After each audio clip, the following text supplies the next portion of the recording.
নারীর লজ্জা হচ্ছে লজ্জাবতী গাছের মতো, হাত লাগলেই শেষ।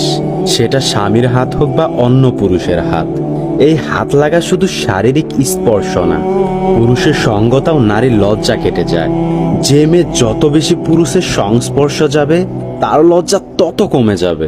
যেমন চিত্রনায়িকারা বিকিনি পরেও দ্বিধাবোধ করে না, পুরুষের মাঝে থাকতে থাকতে তাদের চক্ষু লজ্জা উঠে গেছে।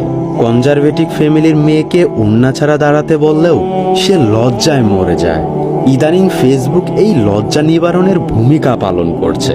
বন্ধু বেশে অতি আধুনিকতার ছেলে বন্ধুর সঙ্গে পিরিয়ড নিয়ে কথা বলে, ফ্লার্ট করতে গিয়ে শরীর নিয়ে নগ্নতার কথা বলে, মাইন্ড করলে বলে just kidding, take it enjoy.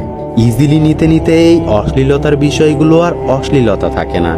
আবার ফেসবুকে প্রেমিক বেশি, কেউ প্রেম করছে তো প্রেমিক রোমাঞ্চের ছলে অশ্লীলতার কথা বলে স্বামীর মতো, তারপর ব্রেকআপ, আবারও কারো সাথে নতুন করে প্রেম, তারপরে কত কিছু হয়ে যায়, আবার ব্রেকআপ।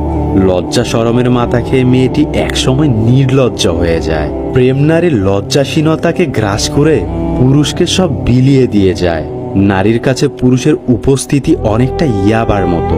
প্রথমে একটা দুটা খেলে পিনিকে চলে আসে, পরে 20-25টা খেলেও কাজে আসে না।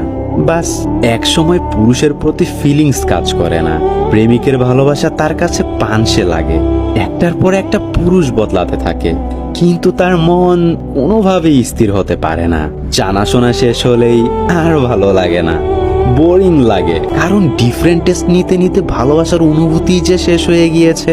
মুরব্বীরা বলতেন বিয়ের পরে মেয়েদের লজ্জা কমে, বাচ্চা হবার পরে আরো কমে যায়। তখন বুঝতে পারলাম, ভাবতাম লজ্জা হচ্ছে অনেকটা ফোড়ার মতো, বিয়ের পরে তা গলে যায়। এখন বুঝি আগে মেয়ের কাছে স্বামী ছিল পুরুষ, তাই বিয়ের আগে কথা এসেছে। এখন বিয়ের আগে না, পুরুষের কাছে আসতে ফেসবুক হলেই চলে। ফেসবুক এই স্বামীর ভূমিকা পালন করে।